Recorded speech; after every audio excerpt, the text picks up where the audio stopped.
Hello students, आप सभी का आपके अपने इसी यूट्यूब चैनल ऑल मैथ्स पे मैं आपका तहे दिल से स्वागत करता हूं। स्टूडेंट्स, कक्षा 12 के लिए गणित का चैप्टर नंबर पहला संबंध एवं फलन मैंने स्टार्ट कर रखा था और चैप्टर नंबर पहले के इससे पहले अपने 4 क्लास से 4 वीडियो कंप्लीट पूरे हो चुके हैं, जिनमें मैं लगातार चलते हुए आपकी प्रश्नावली 1.1 के उदाहरण नंबर 5 तक अपने क्लियर कर लिए थे और यह वाला आपका पार्ट नंबर 5 है, जिसमें आपकी प्रश्नावली 1.1 के उदाहरण नंबर 6 से वीडियो को अपन स्टार्ट करेंगे। तो स्टूडेंट्स, आपकी प्रश्नावली 1.1 के पहले आपने भी देखा होगा कि 1 से लेकर 6 तक एग्जाम्पल है और इस एग्जाम्पल के बाद में उदाहरण नंबर 6 के बाद में आपकी प्रश्नावली 1.1 के क्वेश्चन नंबर 1 से अपन स्टार्टिंग करेंगे। तो स्टूडेंट्स, ये लास्ट उदाहरण नंबर 6 है, इसके बाद में सभी एग्जाम्पल अपने क्लियर हो जाएंगे। तो स्टूडेंट्स, आपके यदि आप चैनल पे नए हैं तो चैनल को सब्सक्राइब कर लीजिए और कक्षा 12 के अन्य स्टूडेंट्स तक भी वीडियो को जरूर से शेयर कर लीजिए। चलिए एग्जाम्पल नंबर उदाहरण नंबर जो लास्ट एग्जाम्पल है, लास्ट उदाहरण है, वो आपके सामने मोबाइल की स्क्रीन पे आ चुका है। पहले एग्जाम्पल को हमारे समझते हैं। क्वेश्चन आपके सामने है या अपनी बुक में भी आप क्वेश्चन देख सकते हैं। चलिए क्वेश्चन को पहले समझते हैं। क्वेश्चन आपके सामने, क्वेश्चन को समझते हैं, पहले ध्यान दीजिए क्वेश्चन में। मान लीजिए कि समुच्चय ए बराबर 1 2 3 4 5 6 7 में आर जो एक संबंध है वो कैसा है कि आर बराबर ए कोमा बी, जहां इस प्रकार है ए कोमा बी, ए और बी इस प्रकार है कि ए तथा बी दोनों ही या तो विषम है या सम है। ए तथा बी दोनों ही या तो विषम है या फिर सम है। द्वारा परिभाषित एक संबंध है। तो स्टूडेंट्स, आगे क्या कर रहा है, सिद्ध कीजिए कि आर एक तुल्यता संबंध है। सिद्ध करना है कि आर एक तुल्यता संबंध है, सिद्ध कीजिए। तो आपको पता है कि तुल्यता संबंध सिद्ध करने के लिए सबसे पहले उस संबंध को समतुल्य की जांच करनी पड़ेगी, समतुल्य सिद्ध करना पड़ेगा, फिर सममित की जांच करनी पड़ेगी, फिर संक्रामक की जांच करनी पड़ेगी। यदि कोई संबंध समतुल्य है, सममित है, संक्रामक है, तब अपन बोल सकते हैं कि वो संबंध एक तुल्यता संबंध कहलाएगा। अर्थात तुल्यता संबंध सिद्ध करने के लिए समतुल्य, सममित और संक्रामक होना जरूरी है। आगे समझिए। साथ ही सिद्ध कीजिए कि उप समुच्चय 1 3 5 7 के सभी अवयव एक दूसरे से संबंधित है और उप समुच्चय 2 4 6 के सभी अवयव एक दूसरे से संबंधित है, परंतु उप समुच्चय 1 3 5 7 का कोई भी अवयव उप समुच्चय 2 4 6 के किसी भी अवयव से संबंधित नहीं है। इतना बड़ा क्वेश्चन है स्टूडेंट्स। देखिए चलते हैं, ये क्वेश्चन के बारे में बताऊं तो ये क्वेश्चन जो है, सबसे पहले तो अपने को संबंध जो आर दे रखा है, जो संबंध आर है इसको तुल्यता साबित करना है, तुल्यता सिद्ध करना है। ठीक है, पहला पार्ट तो ये है कि संबंध आर को तुल्यता सिद्ध करना है। फिर आपको यह करना है कि उप समुच्चय 1 3 5 7 के सभी अवयव एक दूसरे से संबंधित है और साथ ही सिद्ध कीजिए कि उप समुच्चय 1 3 5 7 के सभी अवयव एक दूसरे से संबंधित है और फिर सिद्ध करना है कि 2 4 6 के सभी अवयव भी एक दूसरे से संबंधित है। फिर क्या सिद्ध करना है कि परंतु उप समुच्चय 1 3 5 7 का कोई भी अवयव उप समुच्चय 2 4 6 के किसी भी अवयव से संबंधित नहीं है। तो स्टूडेंट्स, ये वाला जो प्रश्न है ये कुल मिलाकर देखा जाए तो ये 4 पार्टों का क्वेश्चन है। तो सबसे पहले आपके सामने देखो मैंने क्या लिखा है कि इसमें एक जो समुच्चय ए बराबर दे रखा था 1 से लेकर 7 तक जिनमें अवयव है वो मैंने लिख दिया है और एक संबंध आर कैसा है, ए कोमा बी इस प्रकार है कि ए तथा बी दोनों ही या तो विषम है या सम है। मतलब ए कोमा बी इस कोष्टक में जो आएंगे ना, इस कोष्टक में जो भी दो संख्या आएंगी या तो वो दोनों सम होनी चाहिए या दोनों वो विषम होनी चाहिए, तब तो वो कर्मित युग्म आर में आएगा, अन्यथा नहीं आएगा। कर्मित युग्म का मतलब ये होता है कि छोटा कोष्टक और पहले x का मान फिर y का मान। ठीक है, पहले a का मान फिर b का मान है। ठीक, तो चलिए सबसे पहले मैंने समुच्चय लिख दिया है और संबंध लिख दिया है। समुच्चय a और संबंध r मैंने लिख दिया है। अब सबसे पहले अपन समतुल्य की जांच करते हैं। देखिए, सब तुल्यता संबंध सिद्ध करना है। क्या सिद्ध करना है अपने को? तुल्यता संबंध सिद्ध करने के लिए सबसे पहले अपने को समतुल्य सिद्ध करना पड़ेगा, फिर सम्मित सिद्ध करना पड़ेगा, फिर संक्रामक सिद्ध करना पड़ेगा। यदि ये संबंध तीनों प्रकार का होगा, तीनों प्रकार का आएगा, तीनों प्रकार के सिद्ध करना पड़ेगा, तब ये समतुल्य सिद्ध हो जाएगा। तो सबसे पहले तुल्यता संबंध सिद्ध हो जाएगा।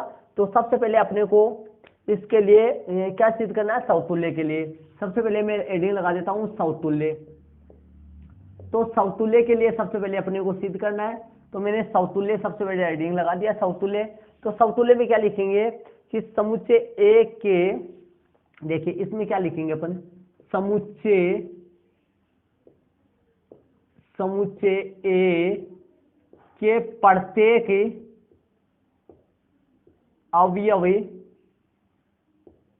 समुच्चय ए के प्रत्येक अवयव ए के लिए, ध्यान दीजिए, समुच्चय ए के प्रत्येक अवयव ए के लिए, समुच्चय ए के प्रत्येक अवयव ए के लिए। ए कौन है यहाँ, देखिए समुच्चय ए का है, ये रहा, ए के प्रत्येक अवयव ए के लिए। ए देखिए इसका मतलब ये हुआ कि समुच्चय ए के प्रत्येक अवयव कितने, 1 से लेकर 7 तक है। तो प्रत्येक अवयव जो मैंने ए लिया है, ए का मान क्या क्या हो सकता है, समुच्चय ए के होने वाले सभी अवयव। समुच्चय ए के कितने अवयव है, 1 से लेकर 7 तक। तो एक के मान कितने हो गए, एक हो गया, एक का मान 2 हो गया, 3 हो गया, एक का मान एक से लेकर एक का मान कहां तक होगा, 7 तक होगा।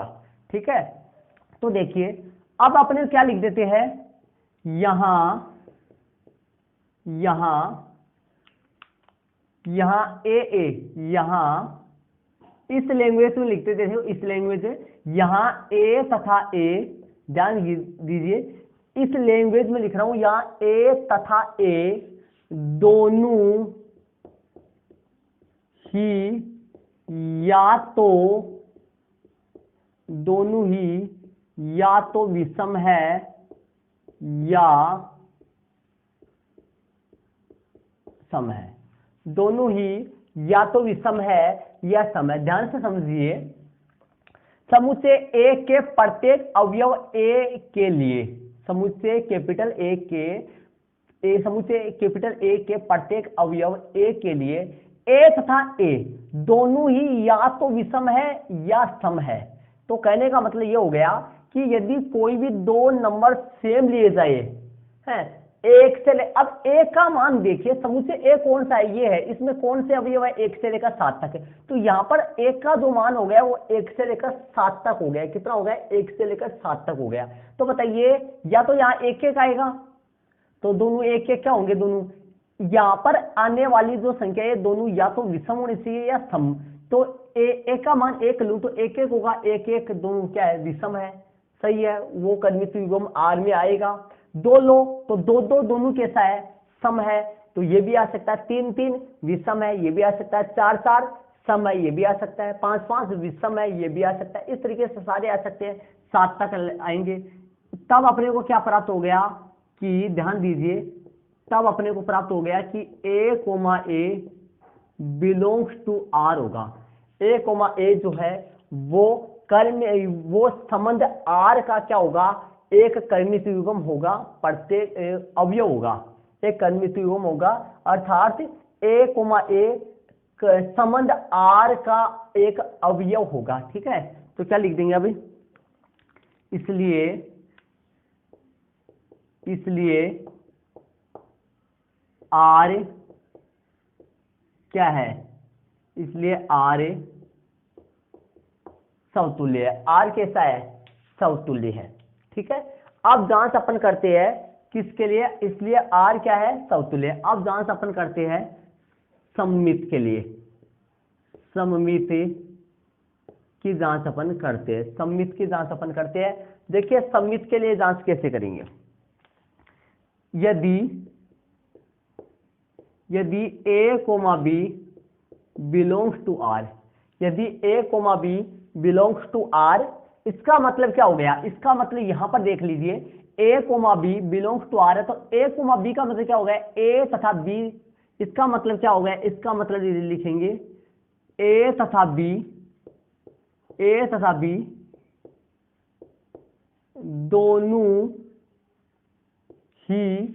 दोनों ही या तो, यहां से देख रहा हूं मैं, ध्यान से देख लीजिए, या तो विषम है, या तो दोनों या तो विषम है या सम है।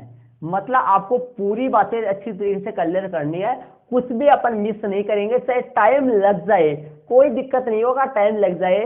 कि स्टूडेंट्स ध्यान दीजिए, आपने वो दोहा सुना होगा कि धीरे धीरे रे बना धीरे सब कुछ होए, माली सींचे सोगड़ा लेकिन ऋतु आए फल होए। लेकिन अपने एक पेड़ में कितने ही मटके पानी के डाल दे, लेकिन उसके फल जो है वो टाइम पे ही लगने वाले हैं। तो कहने का मतलब अपन आराम से प्रत्येक बात को प्रत्येक को क्लियर कर करके अपना अच्छी तरीके से क्लियर करेंगे, टाइम लग जाएगा, कोई दिक्कत नहीं है। वीडियो को पूरा देखिए, स्किप नहीं कीजिए, ये एग्जांपल थोड़ा बड़ा है, इसमें टाइम लगेगा। चलिए देखिए, ए तथा बी दोनों ही या तो विषम है या फिर सम है। समझ रहे हो शायद? ये बात मैंने कहां से लाया, देखो पर्सन से लिया, संबंध दे रखा था ए कोमा बी, ए तथा बी दोनों ही या तो विषम है या सम है। तो यदि कोष्टक में ऐसे आ जाए तो ये दोनों कैसे लेने हैं, या तो वो दोनों विषम होने चाहिए या दोनों वो सम होने चाहिए। समझ रहे हो? तो ए तथा बी दोनों ही या तो विषम या सम हो। ठीक है, अब इसका उल्टा भी तो सत्य हो सकता है। देखिए ऐसा भी तो हो सकता है कि ऐसे बोलूं मैं, ए तथा बी दोनों ही या तो विषम है या सम है। तो इसको ऐसे बोलूं, बी तथा ए दोनों ही या तो विषम है या सम है, तब थोड़ी कोई गलती है, सेम प्रोसेस है, कोई गलती नहीं है। तो ऐसे लिख सकता हूं मैं, कैसे लिखूंगा, बी तथा ए दोनों ही या तो विषम है या तो विषम है या सम है।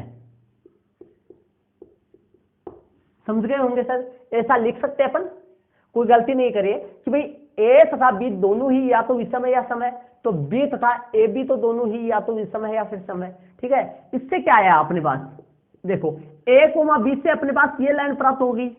ठीक है, तो इस लाइन से क्या आएगा, इससे मैं लिख सकता हूं B comma A belongs to R, B comma A belongs to R, कोई दिक्कत नहीं है, आ गया अपने पास। अब मैंने क्या लिया था, A comma B belongs to R लिया था, प्राप्त क्या हो गया, B comma A belongs to are.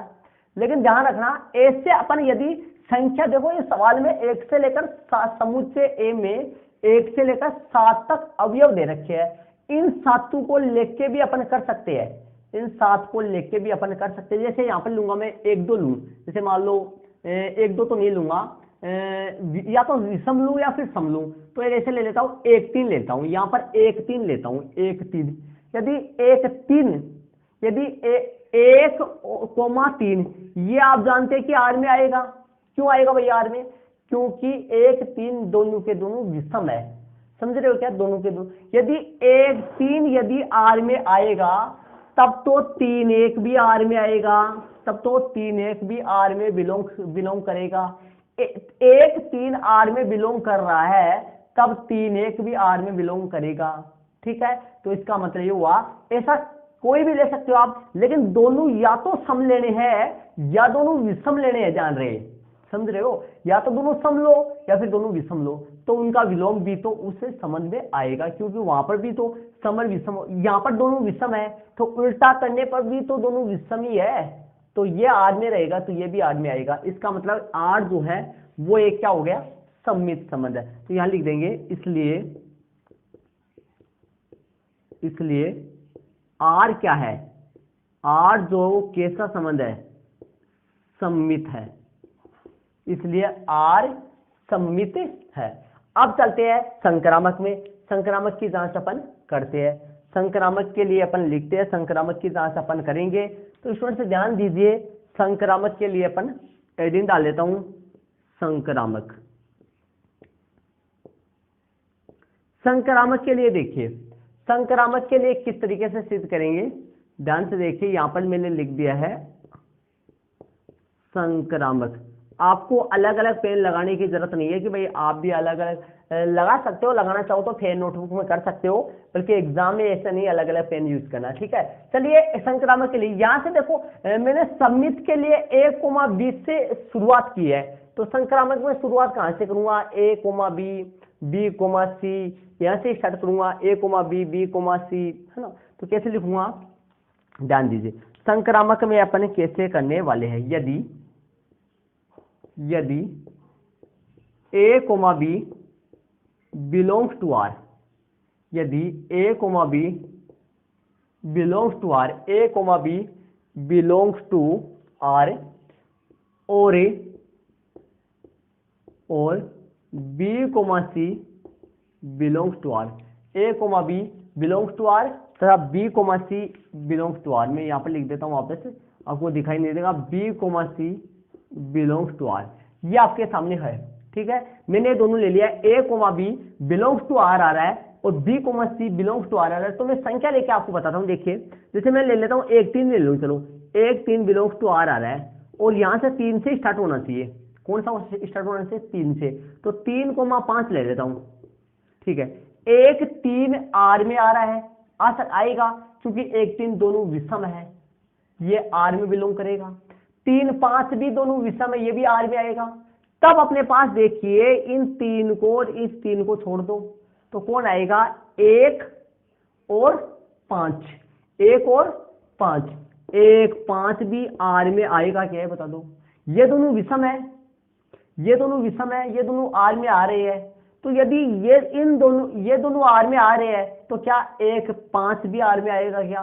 वास्तव में 1 5 भी आर में आएगा क्योंकि 1 5 दोनों विषम है। समझ रहे हो क्या?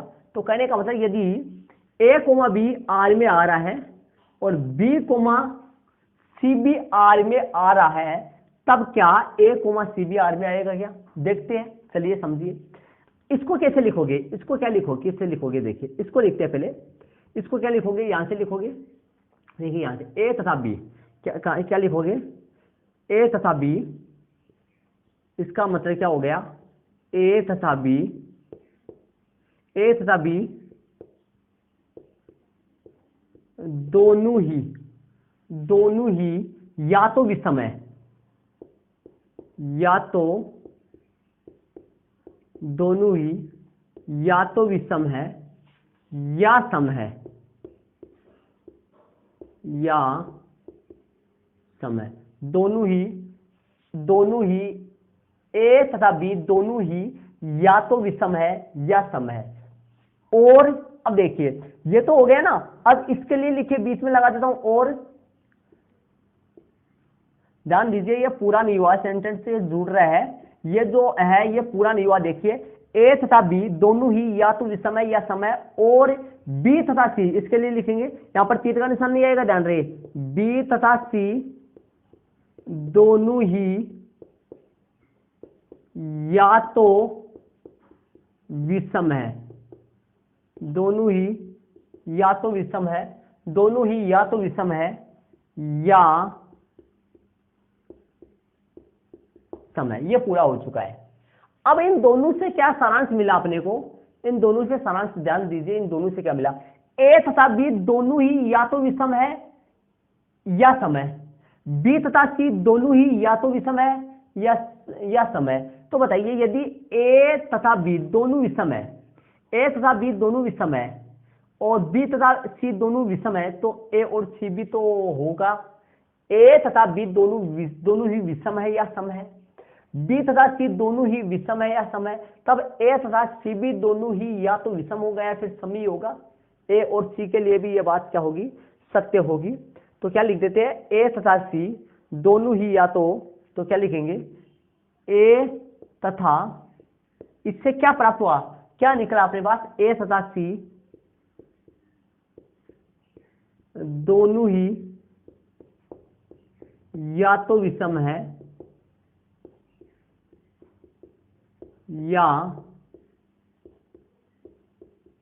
सम है, या तो विषम है या फिर सम है। यहां से क्या प्राप्त हुआ? ए तथा सी दोनों ही या तो विषम है या सम है। इससे अपने को क्या रिजल्ट आया? इससे रिजल्ट ये आया कि A comma C belongs to R, ये भी बिलोंग आर में करेगा। ए तथा सी ये भी आर में बिलोंग करेगा। इसका मतलब हुआ कि मैंने क्या लिया था? A comma B belongs to R, B comma C belongs to R, तो मिल क्या गया? A comma C belongs to R. इसका मतलब आर क्या है? एक संक्रामक संबंध है। तो इसके लिए, इसके बाद में अपन क्या आंसर लिखे? इसके बाद में देखिए, ए कोमा सी आगे नहीं दिखाई देगा आपको, यहां पर ध्यान दीजिए। अब यहां पर देखिए, तो यहां से क्या आ गया, आर क्या हो गया, संक्रामक संबंध। तो लिख देता हूं, इसलिए आर कैसा है, इसलिए आर कैसा है, संक्रामक। अब आर समतुल्य संबंध है, आर सम्मित संबंध है और आर संक्रामक संबंध है, इसलिए आर एक तुल्यता संबंध कहलाएगा। आर क्या कहलाएगा, एक तुल्यता संबंध कहलाएगा। आर तीनों प्रकार का आ गया तो आर जो है वो एक क्या कहलाएगा, तुल्यता संबंध कहलाएगा। अतः आर एक तुल्यता संबंध है। अतः वाली लाइन लिख देता हूं, ध्यान दीजिए। अतः आर एक तुल्यता, अतः आर एक तुल्यता संबंध, यहां पर लिखा हुआ है संबंध, आर एक तुल्यता संबंध है। ये अपने पास यहां तक सिद्ध हो चुका है कि आर एक तुल्यता संबंध है। यहां तक अपने पास हो गया सिद्ध कि आर क्या है, एक तुल्यता संबंध है। अब इसने आगे क्वेश्चन में क्या पूछा है वो आप देख लीजिए। क्वेश्चन में क्या पूछा है इसने, प्रश्न में ध्यान दीजिए। प्रश्न में इसने आगे क्या पूछा है, प्रश्न में पूछा है साथ ही सिद्ध कीजिए कि उप समुच्चय 1 3 5 7 के सभी अवयव एक दूसरे से संबंधित है।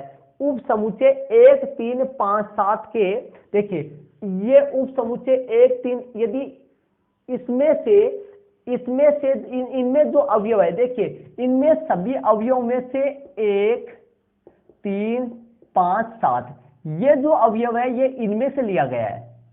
अर्थात 1 3 5 7 ये जो अवयव है ये किसमें से लिया गया है, ध्यान दीजिए। मैं नीचे लिख देता हूं 1 3 5 7 ये सभी अवयव इसमें मौजूद है। इसका मतलब ये हुआ कि ये जो है ये इसका क्या हुआ, उप समुच्चय हुआ। और अपने को सिद्ध क्या करना है, सिद्ध कीजिए कि इस उप समुच्चय में स्थित प्रत्येक अवयव एक दूसरे से संबंधित है क्योंकि इसके प्रत्येक अवयव विषम है।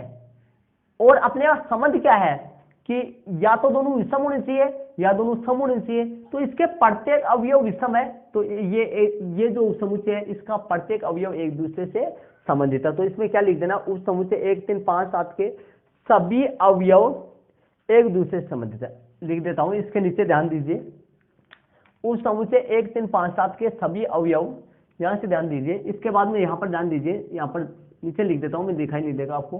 उप समुच्चय उप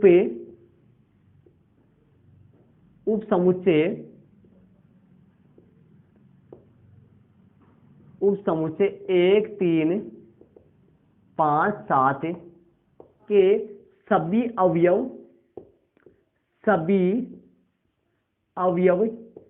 एक दूसरे से क्या है, एक दूसरे से संबंधित है। एक दूसरे से कैसे है, ये संबंधित है क्योंकि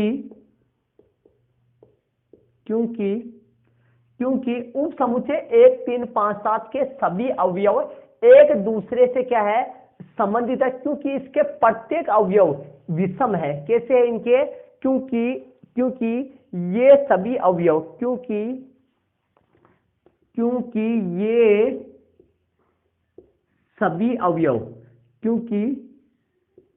ये सभी अवयव विषम है। ये लो, इसका ये रीजन है, यही कारण है इसका। क्योंकि प्रश्न में इसने पूछा है कि उप समुच्चय के साथ ही सिद्ध कीजिए कि उप समुच्चय 1 3 5 7 के सभी अवयव एक दूसरे से संबंधित है। तो मैंने लिख दिया है कि उप समुच्चय 1 3 5 7 के सभी अवयव, उप समुच्चय 1 3 5 7 के सभी अवयव एक दूसरे से संबंधित है क्योंकि ये सभी अवयव विषम है। और साथ ही 2 4 6 एक अवयव आगे और देखिए प्रश्न, साथ ही 2 4 6 के सभी अवयव एक दूसरे से संबंधित है। तो हाँ, ये भी सभी अवयव एक दूसरे से संबंधित है क्योंकि ये कैसे है, ये सम है। तो लिख देते हैं साथ ही उस समुच्चय 2 4 6 के सभी अवयव भी एक दूसरे से संबंधित है। तो इसके आगे लिख देता हूं, इसमें जोड़ देता हूं, ध्यान दीजिए। साथ ही इसके नीचे यहां से देखिए, साथ ही उपसमुच्चय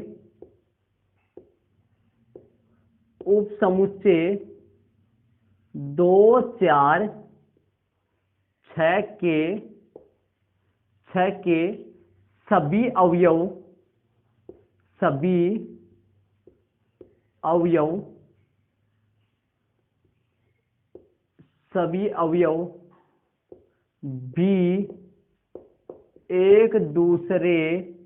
सभी अवयव भी एक दूसरे से कैसे है, सभी अवयव भी एक दूसरे से संबंधित है, सभी अवयव भी एक दूसरे से संबंधित है, क्योंकि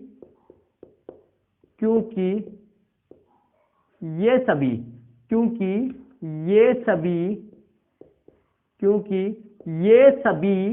इसमें तो लिखा है ये सभी अवयव विषम है, क्योंकि ये सभी अवयव सम है।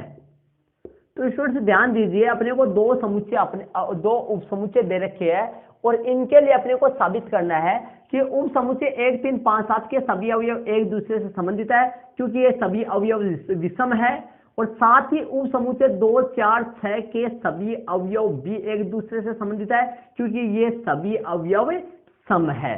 तो इसके साथ ही और अपने से पूछा है एक पार्ट और है क्वेश्चन का, वो देख लीजिए। वो क्या पूछा इसने, ध्यान दीजिए।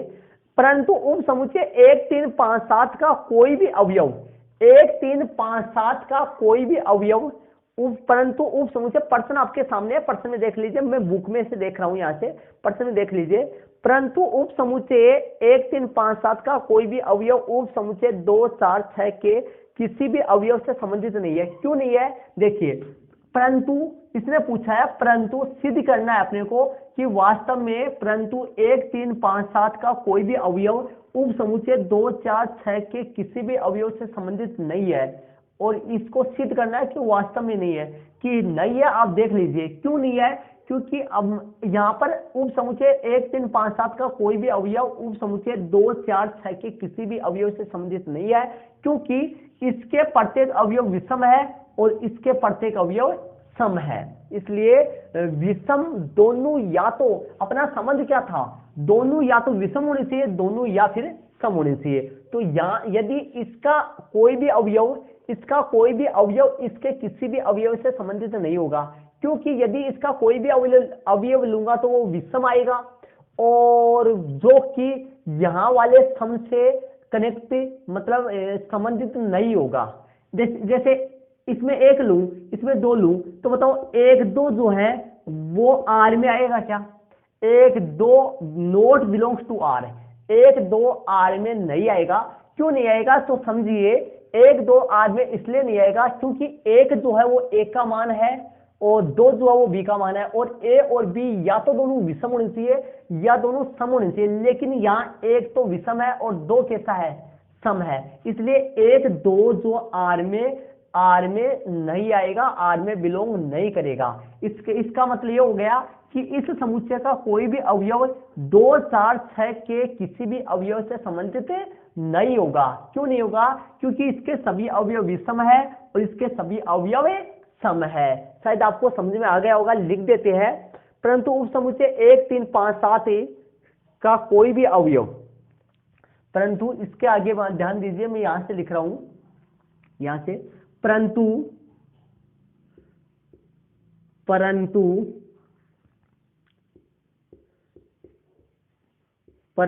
उपसमुच्चय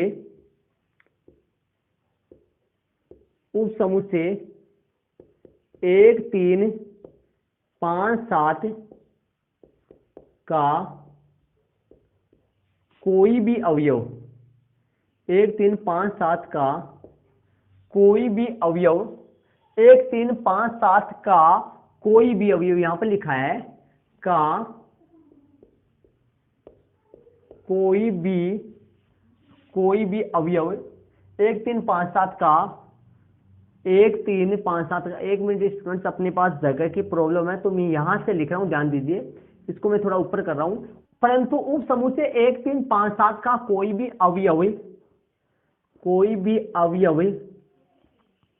अवयव उप समुच्चय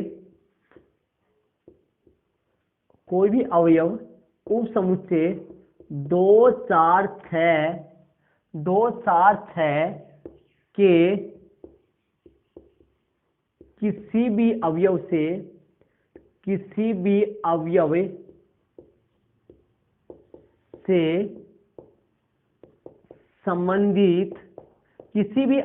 से संबंधित नहीं होगा। देखिए मैंने क्या लिखा है, किसी भी अवयव से संबंधित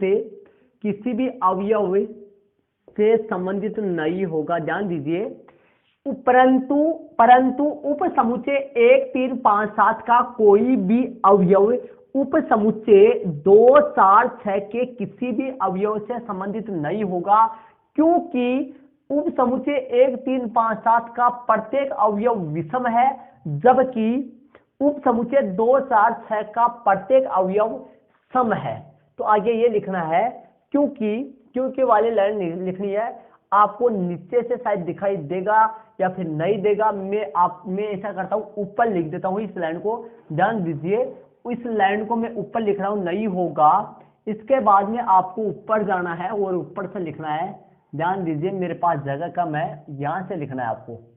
इस लाइन को यहां पर लिखना है, यहां पे मैं लिख रहा हूं, ध्यान से सुन लीजिए क्या लिखा है मैंने। परंतु उप समुच्चय 1 3 5 7 का कोई भी अवयव उप समुच्चय 2 4 6 के किसी भी अवयव से संबंधित नहीं होगा, क्योंकि देखिए, क्योंकि उप समुच्चय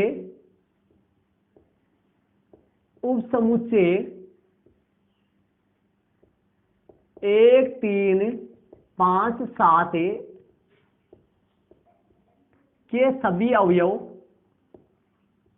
के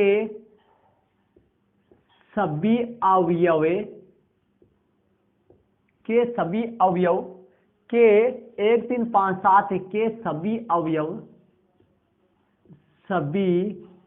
अवयव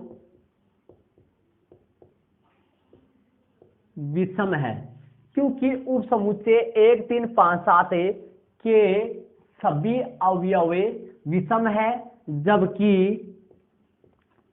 1 3 5 7 के सभी अवयव विषम है, जबकि उप समुच्चय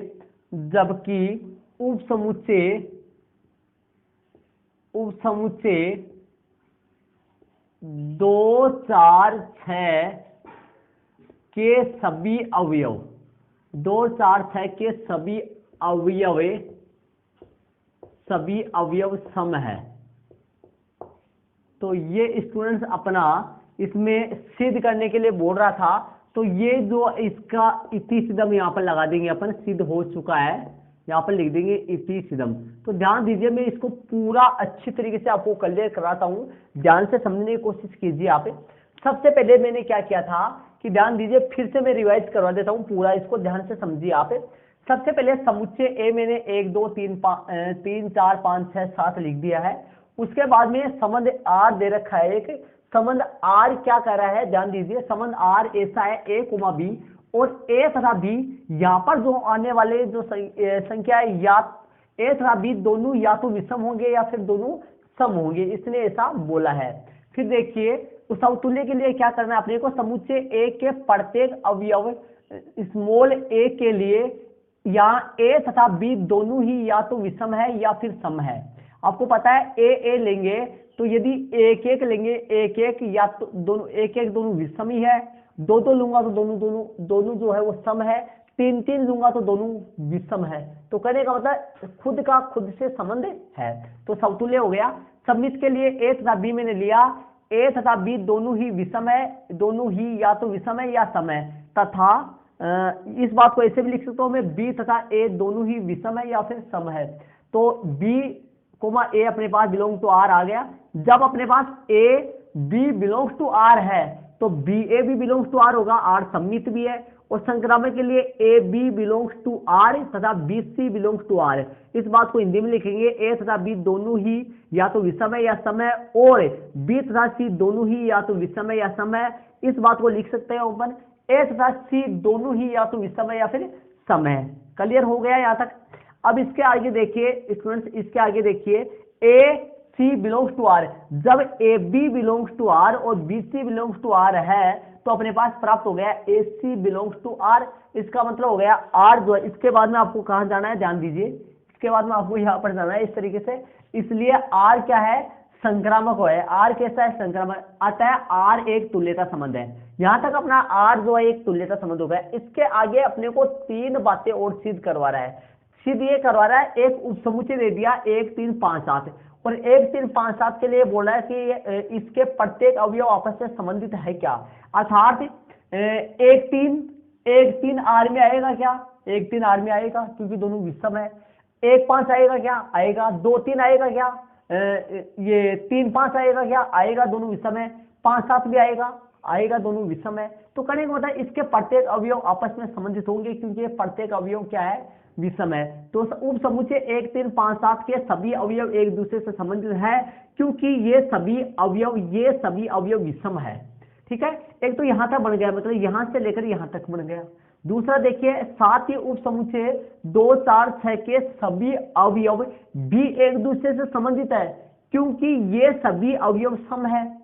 ठीक है, तो अपने पास 2 पार्ट हो गए। देखिए, उप समुच्चय 1 3 5 7 के सभी अवयव एक दूसरे से संबंधित है क्योंकि ये सभी अवयव विषम है, और साथ ही उप समुच्चय 2 4 6 के सभी अवयव भी एक दूसरे से संबंधित है क्योंकि ये सभी अवयव सम है। परंतु उप समुच्चय 1 3 5 7 का कोई भी अवयव उप समुच्चय 2 4 6 के किसी भी अवयव से संबंधित नहीं है, नहीं होगा। मतलब 1 3 5 7 का कोई भी अवयव उप समुच्चय 2 4 6 के किसी भी अवयव से संबंधित नहीं होगा क्योंकि, ध्यान दीजिए इसके आगे क्या आपको ऊपर लिखे हुए 2 लाइन ध्यान दीजिए इसके आगे, क्योंकि उप समुच्चय 1 3 5 7 के सभी अवयव विषम है जबकि उप समुच्चय 2 4 6 के सभी अवयव सम है। अर्थात यदि इसका मैं कोई भी अवयव लूं तो विषम लेना पड़ेगा, इसका कोई भी अवयव लूं तो सम लेना पड़ेगा। अर्थात इसका 3 लेता हूं, इसका 2 लेता हूं, तो बताइए जो 3 2 है ये आर में बिलोंग करेगा क्या, 3 2 आर में बिलोंग करेगा क्या, नहीं करेगा। 3 2 आर में बिलोंग नहीं करेगा क्योंकि आर एक आर में आने वाला ऐसा सन्निहित युग्म होना चाहिए, या तो वो दोनों सम या दोनों विषम होने चाहिए, लेकिन 3 यहाँ विषम है, 2 यहाँ सम है, तो ये आर में बिलोंग नहीं करेंगे। तो इस तरह से ये आपके सामने मैंने उदाहरण नंबर जो 6 वो कंप्लीटली अच्छी तरीके से क्लियर करवाया है। तो आपके कैसा समझ में आया कमेंट जरूर से कीजिए, और साथ ही इनको आप अपनी नोटबुक में जरूर से ऐड कर लीजिए। और इसके अगले पार्ट में आपको प्रश्नावली 1.1 के प्रश्न नंबर 1 से मिल जाएगा, पार्ट बना हुआ है, लगातार आप देखते चलिए। और इस तरह से प्रत्येक प्रश्नों के पार्ट बने हुए हैं। इसके अगले वाले पार्ट में अपन प्रश्नावली 1.1 के क्वेश्चन नंबर 1 से वीडियो को स्टार्ट करेंगे।